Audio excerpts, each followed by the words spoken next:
Hello, everyone, and welcome to another round of 12 News Weekend. I'm Kariba Devine. Here at 12 News, we strive to bring you the very best journalism in the Valley. That is why each week we'll rewind the tape to show you some of our best stories. Some will make you laugh, some will make you cry, and some will make you feel. This is 12 News Weekend.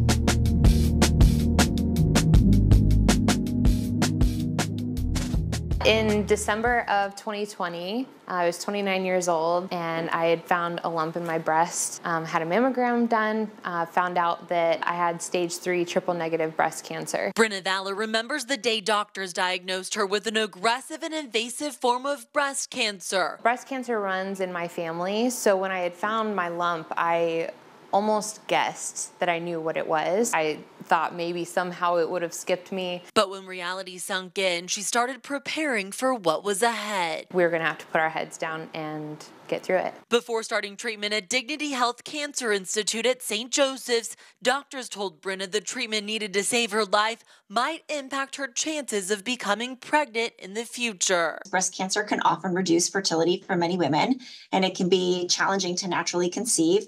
Some women might even go through menopause early. At the time, Brenna was dating her now husband.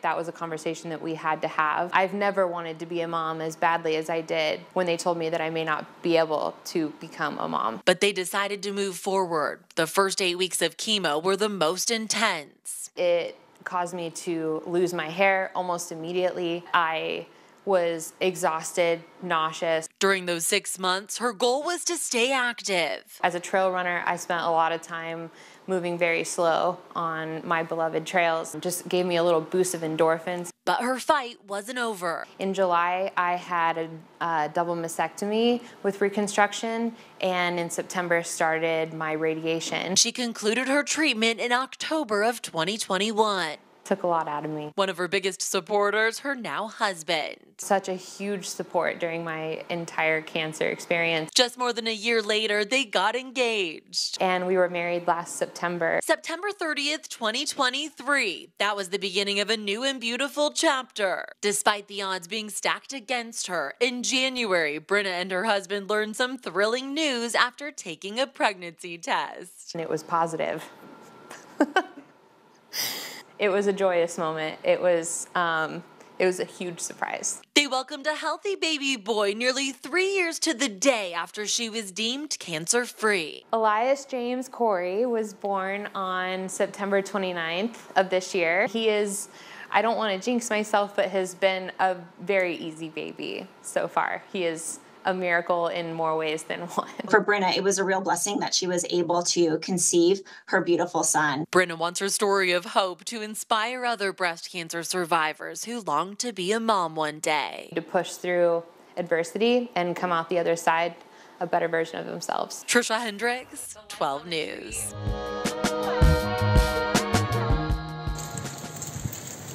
In order to forecast for the winter season, meteorologists look at trends in the eastern Pacific. The big setup here is a slowly developing La Nina. This will influence weather across the country and right here in Arizona.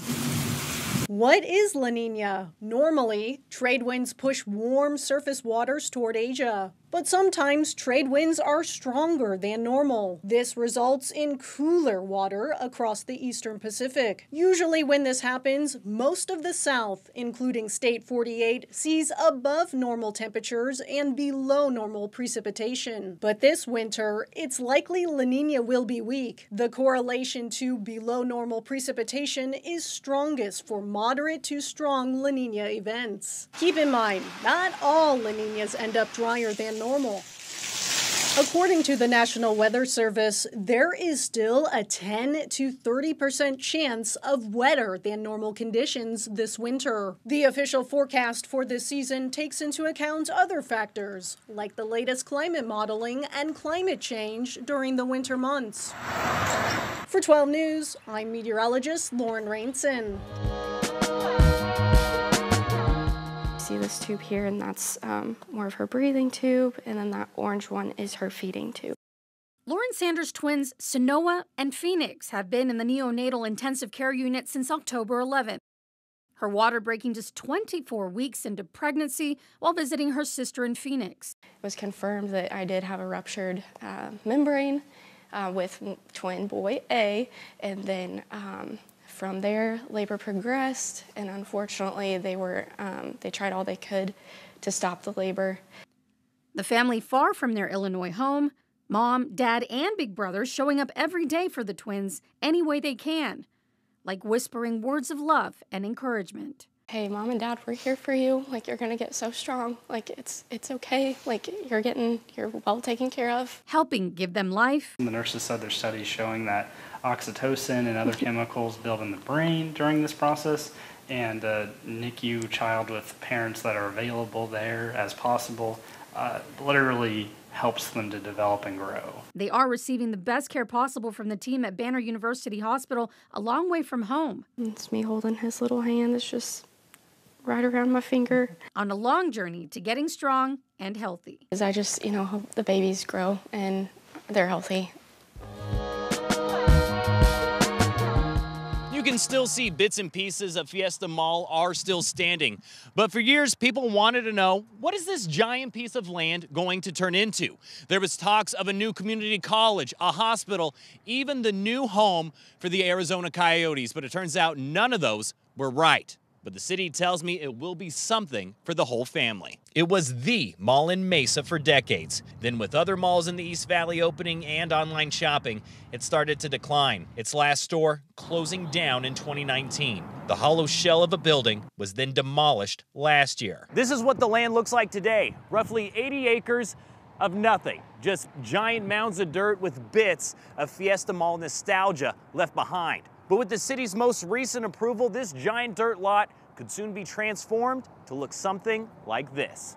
This is a really significant project for the city of Mesa. Mary Kopasky Brown is Mesa's planning director. At a recent board meeting, it unanimously approved a recommendation to rezone the land for mixed use. A place where people can live, a place where people can shop, a place where they can come and spend the day. If approved by the city council, the developer, Verde Investments, would build 4,000 housing units, 1 million square feet for retail, restaurants, and offices, and a green space that could also be a venue for concerts. We wanted to make sure that we had a vision for the entire 89 acres. That's probably the biggest challenge, I think, in this. With plans to even incorporate some of that classic Fiesta Mall artwork that remains. This is an iconic location. Nana Apia, the city's development services director, says to get to this step has been a long process, but the future of what this will look like could also set the precedent for other projects. We haven't seen much happening in large areas in Mesa, so this is a place that is going to set an example as the city ages and we look at redevelopment happening. I'm told the Mesa City Council will vote to approve the rezoning in December, but even if they do, the developer said it could take up to a decade before everything is completed.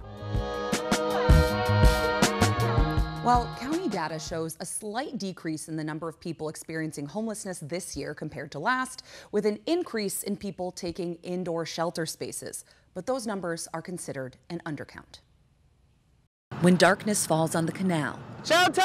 Come here, guys! Dinner! People come out of the shadows. Vamos para comer! Eric Sanchez runs the Masa Project of Arizona. Make sure you guys get some dog food as well. A volunteer group that offers aid to those experiencing homelessness. We hand out food, Narcan, water, and free hugs, not drugs. On this night, hello, hello. It's dinner. Come and get some food, you guys. It's nice and hot. You don't want to go to sleep hungry. It's terrible. No. Have you had to go to sleep hungry a lot of nights? Yeah. Isaac says he's been homeless for the past 4 years, staying on the canal here near 23rd Ave and Indian School. I keep leaving this place and I come back. He says he's struggled with drugs and struggled with getting help. It's just like a big waiting list. Fall through the cracks like me is real hard. I don't think we're bad people. We just don't have a home to go to. Lacey says she's been out here since December after losing housing and not having enough money to pay bills. Not knowing where you're going to sleep at night makes it kind of hard to be planned and ready for what you're supposed to do the next day if you didn't get robbed that night. So it's a lot to watch for out here. But this guy right here is amazing. He does more than just feed us. He really does. Eric has his own style, armed, open to everyone. Hey, brother. We got Chow in the canal down there on the left. Always live streaming on social media.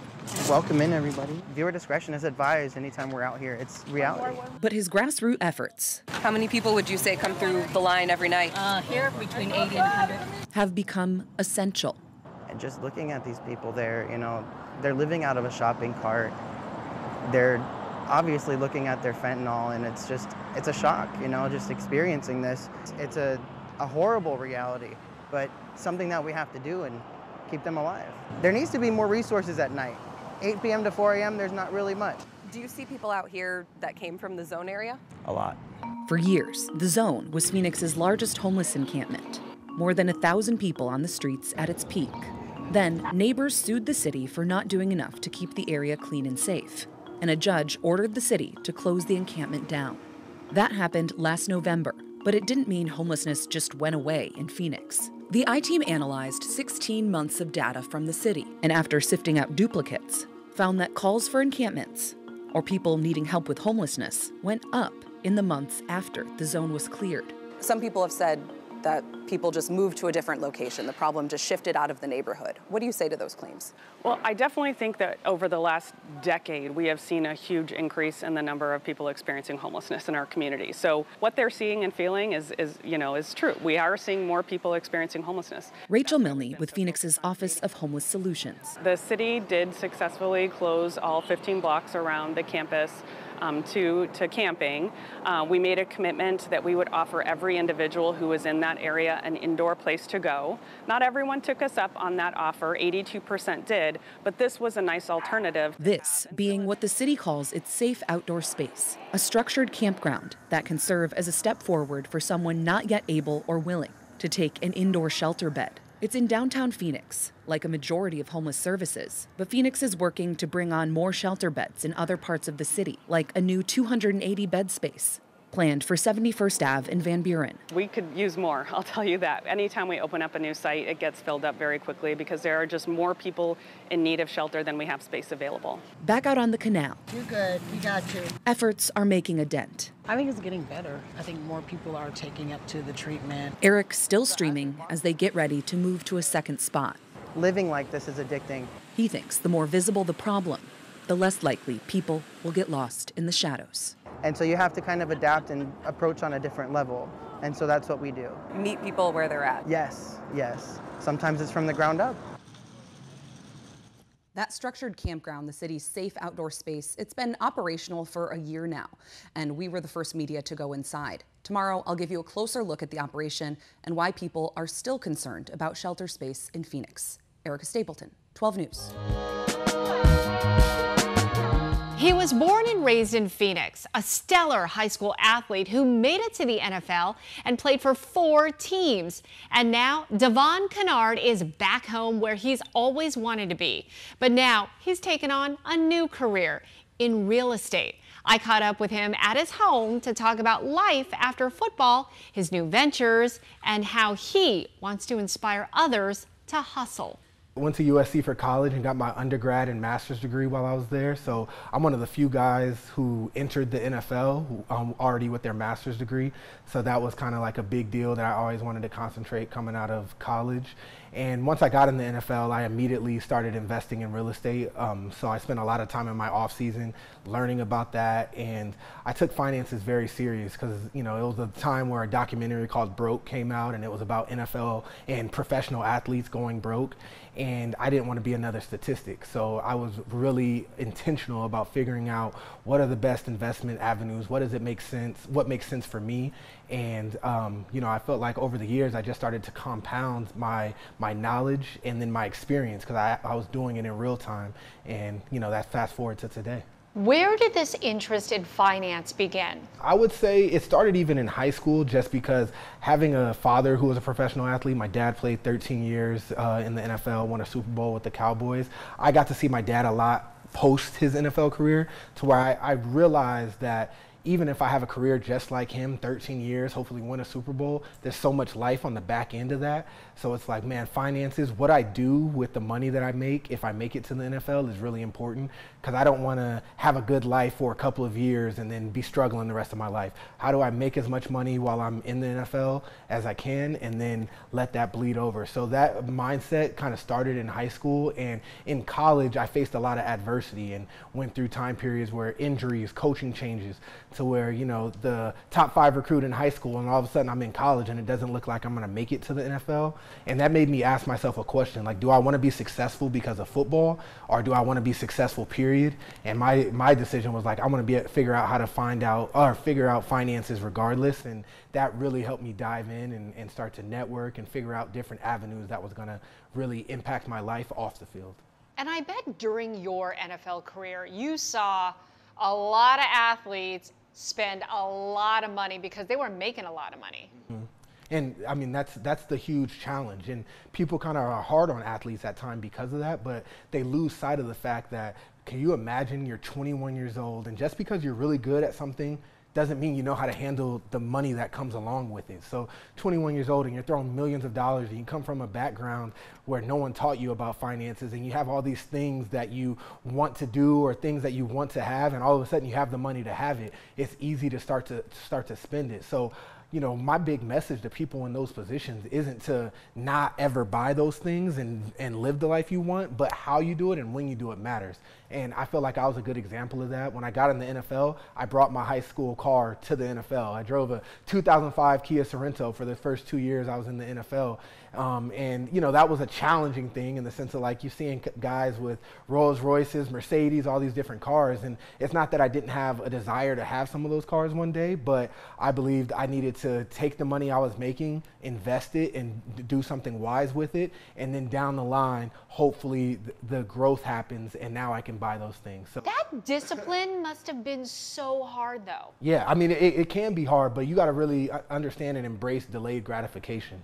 And I think football taught me that a lot, because, you know, there was a lot of nights where instead of going out and hanging out with my friends, I was training extra hard, and it didn't look like it was benefiting me much in the moment. But now I look back and it's like those decisions really impacted my career and the longevity that I was able to have playing in the NFL for 9 years. So the same thing happens with your finances. It's like everybody's buying those things up front, and it doesn't feel great not having those things right away, but, you know, down the line I'm going to get to the point where I can, and it's going to be much more rewarding then. So I encourage people to think about delayed gratification and the impact it could have on your life.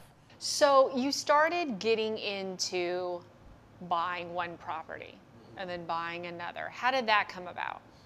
The first property I ever bought, you know, I chose Beech Grove, Indiana, and people was like, why didn't you buy in Arizona? That's where you're from. But to be honest, I'm very risk averse, and I was scared that I didn't know what I was doing. So I chose a market that was cheap. So in Arizona, homes are $200,000, $300,000, $400,000 even back then in 2014, 2015. But my first property was $89,000, and I bought it with the investor that helped me. So he put $12,000 in, I put $12,000 in. It's like, I don't want to lose $12,000, but it's not going to completely ruin my life if I do so. So that was my mindset. And I encourage people to do that. Like, people think you got to go and hit a home run right away and buy a very expensive property and invest that way. And I'm like, it's okay to start small and figure out a strategy that works for you, works with your risk tolerance, gain the knowledge, and build up from there. And, you know, most recently I bought a sixplex, and I wouldn't have bought that 10 years ago, but now I've learned, I've stacked one property at a time and grown a portfolio, and now I feel comfortable taking over a sixplex that needs a big renovation. But it's like that first property was the domino effect to get me to my most recent property. Wow. So now, fast forward, where are you at now? So retired in 2023 at the beginning of the year, so almost 2 years out of the NFL, and I'm investing full time. So my days is balanced between family time. I try to be really present with my 2 girls, and then growing my business, growing my investment portfolio. And I'm very passionate. You can follow me online about teaching about finances, teaching about real estate. And I say, you know, I'm a financial expert, but I found real estate to be my avenue that I'm really passionate about, because all the benefits of investing in real estate. There's tax benefits, it accounts for appreciation, you know, you get cash flow. So it hits a lot of different buckets, and I think it's a great investment vehicle. So I've kind of really niched down as that being my focus and my world of expertise. Where do you see yourself in 10 years? 10 years, I plan on at least doubling my real estate portfolio currently. So growing that a lot, being a predominant investor here locally, so being really well known. My goal is kind of to be more known for business and investing in real estate than I was for football. And you know, I'm a big person on like what I'm doing currently is what matters most. I don't want to be one of those has-been athletes. There's so many guys who like talks about what they used to do, and I want that to just be kind of a thing I brush over, like, oh, played 9 years in the NFL, had a great career, and transitioned into real estate. So I hope 10 years from now, I'm really known for investing here locally and growing a true business here. I know you said your dad was part of the reason why you got into this, but what would you attribute your business acumen to? I would actually say a whole lot of podcasts, books, and mentors. Like I'm big on networking.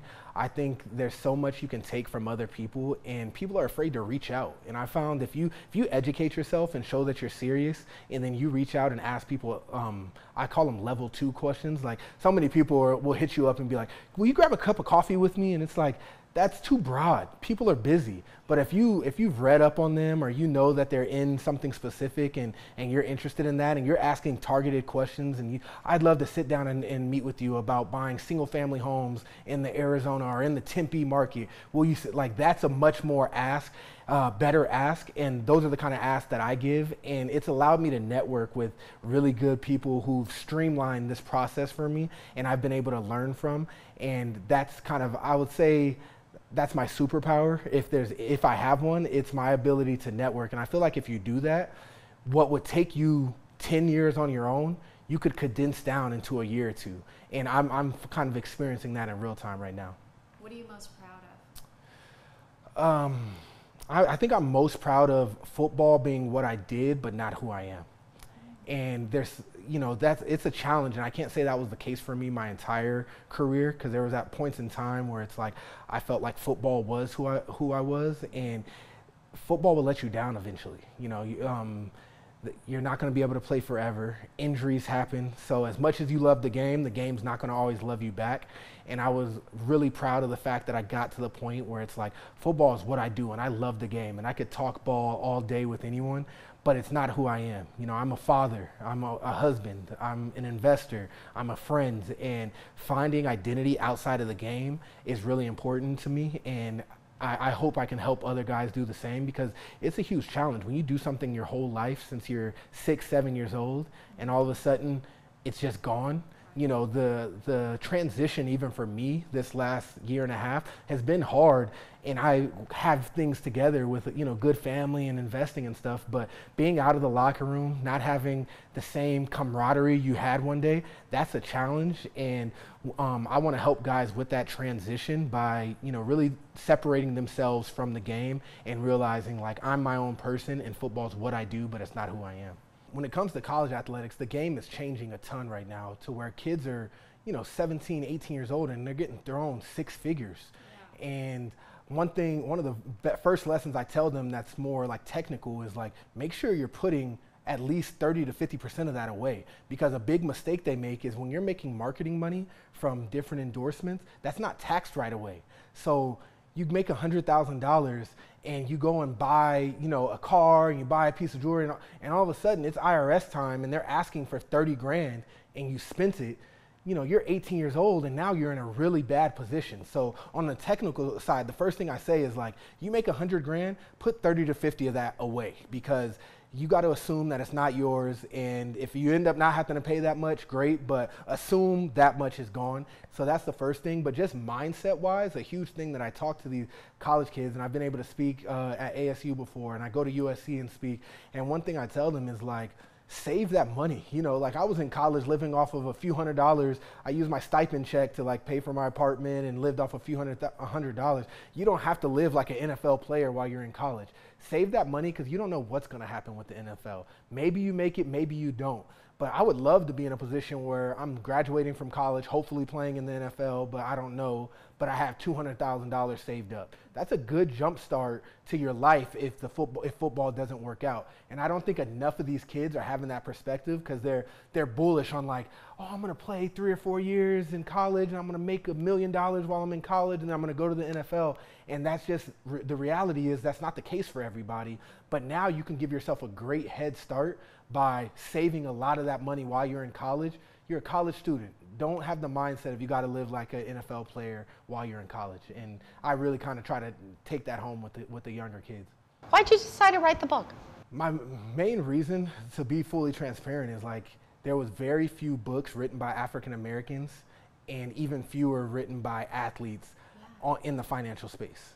To where I was like, just being an African American, that alone, there's like, I've read a ton of finance books and there's not many from African Americans, and then none that I can think of from athletes. So I was like, man, like I can reach, I go out my whole professional career. I was Walter Payton Man of the Year nominee when I was with the Detroit Lions. And I would go out to different communities within Detroit, New York, and Arizona when I played and talk to the youth.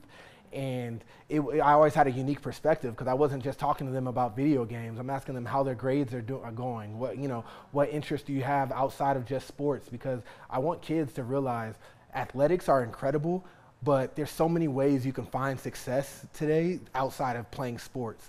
And that message is given a lot, but not from athletes. Right. So who is coming from really matters. You know, if a 50-year-old banker comes into a classroom and is telling that to middle schoolers, that's a lot different than a professional athlete saying football's great, work hard, try to become a professional athlete. This life is awesome, but hey, there's a lot more ways you can find success than just sports.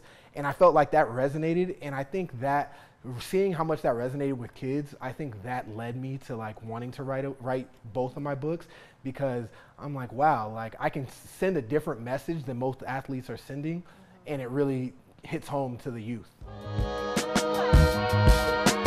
This has been a pretty good week for sports fans, right? You got the Cardinals doing well, and then last night the Lakers are in town. Are we supposed to are we supposed to enjoy this many good things at one time? It seems kind of weird, right? It's good to have the Cardinals in first place. We'll talk about them at 5 o'clock. But guys, the Suns, listen, it's very early in the year, but this team looks like a team that contends. They're getting contributions from all over the floor. And last night was a beat LA night. A lot of fun to watch. Suns handling the Lakers their first loss last night. It's always good when you could beat the Lakers, right? Full squad is finally healthy. Bradley Beal back on the floor after missing the game with some elbow soreness. Look at the hustle block. He's all over the floor. They came back from down 18 early. Devin Booker, 33 points. First 30-point game of the year. He's been struggling early on to shoot it, so it's good to see him find his shot. Rookie Ryan Dunn, by far the most impressive guy. He was all over LeBron James last night, really all over the floor, coast to coast. And Kevin Durant, he's been the closer for this team. 30 points. Suns win 109-105. They are finding the right combos that work. I mean, it's one thing for the coach to say it, but when you have your teammates telling you and encouraging you, it just makes all the difference in the world. So I think the leadership from, our veterans, from our big dogs, has been really impactful. We're still figuring things out and talking through huddles, and coaches open to anything and what's effective. So, we've tried many different coverages. I think we're in the part of the season we're trying to figure out what works the best for us, and we have a rotation. We have different looks that we're doing, so it's not just necessarily one thing. Guys, I see Book did not waste any time in busting out the sweatshirt now that the temperatures have finally cooled off. Guys, this got done, the first-round pick for the Suns. Like, they needed at some point to get younger and get contributions from other guys besides the big three. You saw last year, it was a lot of pressure on Book, KD, and Beal to perform at all times. A lot of times those guys were banged up. So if they can get play from a rookie, from Royce O'Neal here, who's handling the ball, who's shown he can play well, like if they can get guys all around them to play well, that's what you're seeing right now. Yes, it's very early on, but all signs show that this Suns team is a real true contender in the West. And I already told Troy, they're probably going to win it all. Thanks again for tuning in. And remember, you can catch 12 News Weekend on Saturdays and Sundays on our YouTube channel and our streaming app, 12 News Plus. I'm Kariba Devine. Have a great rest of your weekend.